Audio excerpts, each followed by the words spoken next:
Bueno amigos, este es un 2009 Toyota Corolla.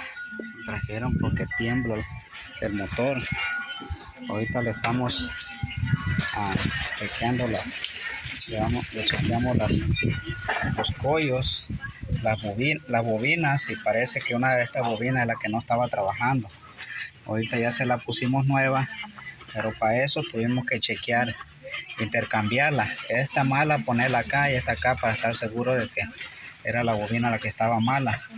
Esto pasa porque las personas no les cambian las bujías. Si ustedes pueden ver, esta bujía está,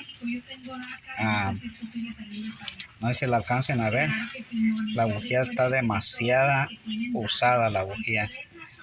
Pienso que nunca se las habían puesto. Entonces, para hacer un 2009, entonces por eso se alcanzan a forzarse los cortos de las bobinas, y empiezan a fallar las bobinas.